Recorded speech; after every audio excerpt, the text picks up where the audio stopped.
and there we go. This thing here holds...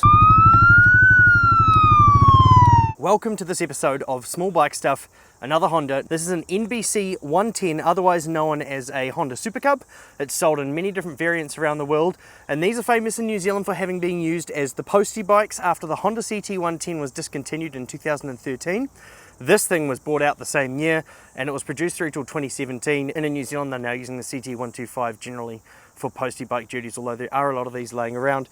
So this here is a 110 or 109cc rather Honda engine. This is made in Thailand. These come in the Honda Wave. They come in the Honda Dream 110 or the EX5 Dream 110 from Malaysia, although I think they're built in Malaysia as well. CRF 110 uses this engine as well. The Honda Super Cub in Thailand uses these engines. It's a 4-speed semi-automatic. There's nothing too special about it really, apart from the fact that it's fuel injected, and the fact that the plastics are off the side here are actually quite nice because I can show you everything. So yeah, you've got your airbox here. Your, to me, just looks like a random container. It's not the original one. You've got the throttle body here, goes straight into the top of the engine there. You've got an oil temp sensor on the side here as well. So yeah, fuel injected. You've got a fuel pump here under the seat, and it powers this engine along nicely. Electric start and kick start. Wheels, these are the standard wheels. They are probably a 1.6 or 1.85 inch wide, 17 inch diameter rim, and they are running the mighty New Zealand's favourite Golden Boy or Shinko SR241. So they are made by the Shinko factory, but they're branded as Golden Boy. They come in a 275 by 17.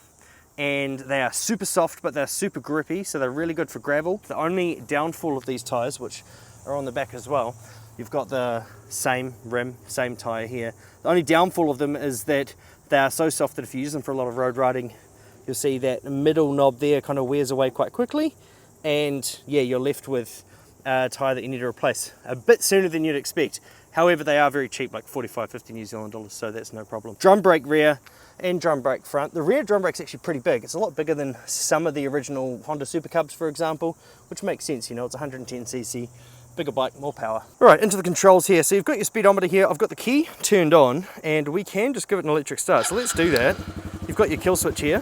You've got your high-low light on this side, horn, and your left and right turn signals. For the turn signals, you do have an indication up here, and you do have a neutral light indication, but there's no gear indication, unlike the Honda Wave 110 or the Honda Wave 125, and you do have an engine light here that'll come on under certain circumstances. You've also got your fuel gauge here and your speedometer. So obviously you've got a lot of kilometers there, 56,700, and that's because these bikes here are basically often used by the Postal Service until they get tired of them and they flick them off, often in not very well maintained state. Often these engines need to be rebuilt, bearings replaced. In good maintained order, you can get 80 to 100,000 kilometers without really needing to open these engines. However, the Posties don't treat them the best. They are being opened 3 or 4 times within a 50, 60,000 K life. So yeah, you've got a brake on this side for your feet, and you've also got your 4-speed all-up shifter over there on the back. Modifications, well, it's quite clearly not stock, so let's kick into it. Basically, a whole bunch of the plastics have been ripped off, and they look to have been matty bead at some point, or matte blacked as we like to say in New Zealand. So something was painted black up here, probably the leg shield. They've got an odd looking leg shield, I will give them that. And the reason it looks odd is because in Thailand they sold this as the Super Cub before the Super Cub 110 came out, then the shape that it is now. I'll put a photo up. There was a shape before that, which was basically this with a real nice enclosed headlight front end. So I'll put a picture of one of those up too.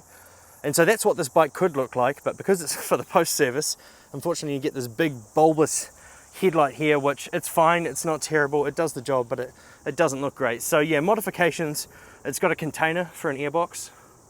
It's had a wicked weight removal enacted here, so yeah, no kickstart because it's electric start, and you can push these pretty easily. Someone has taken this kind of Chinese made AliExpress. We use a website called Trade Me in New Zealand, a lot of people buy them there, and it's got a Yoshimura logo on the side, and you know, we call it genuine fake. It's probably the best thing, and it works. You know, it's not the most beautiful bracket in the world, but why does it need to be? This bike's made to ride, and it rides really well. Other modifications here on the back, it's got a wonderful box, and the reason this box is wonderful is because you've got the top box on top, therefore double storage. This thing here holds 9 bottles of beer. Unfortunately, these are all empty and not cold. But yeah, I'll let that sit there on the seat. So this opens all the way. And yeah, you've got beers that can sit inside there, which I think is pretty impressive. Obviously good for riding to somewhere you will stop and then not ride again and drink all the beers. Top box is just your standard top box. Open this and there you go. This is not put on by the current owner. You know, it's got a fairly sizable amount of room. Cool, it gives it an odd stance how it's, you know, quite high up and you're sitting very much in the middle of the bike. But if these were fully loaded, it would make for an interesting ride as the front end would be very light. Other modification I have briefly mentioned is the custom shifter, but apart from that, this thing is fairly stock. And there we go. It does have a kill switch, so you can turn it off there, but turn it back on and you've got your bike started. This is what the pipe sounds like.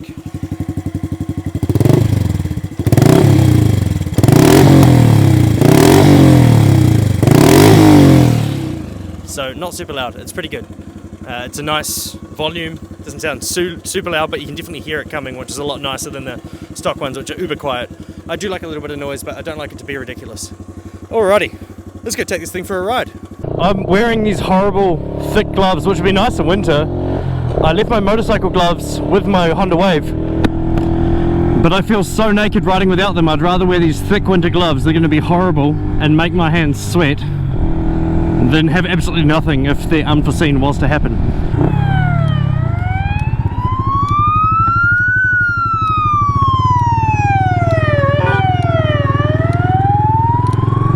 It's a sign.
Much better. It's amazing how much your body acts as a sail. Alright, let's check it out. 95.8, holy crap, that's very interesting. It didn't feel like it was going 95.8 at all. It probably had a little bit more in it. I'd say that's really about the limit. You had to be lying down, otherwise it was, you know, in the 80s if you're sitting up straight, because your body acts as rather a large sail. Very interesting though. It has one tooth up on the front from whatever stock is, so yeah, that's been changed. But yeah, 95.8 kilometers an hour, can't complain. That's about it for the NBC110. This thing here has been awesome to ride. I'm going to put my long winter, thick winter glove on, be unhappy about it, and ride away. So I'll see you next time on Small Bike Stuff. Thank you so much for watching.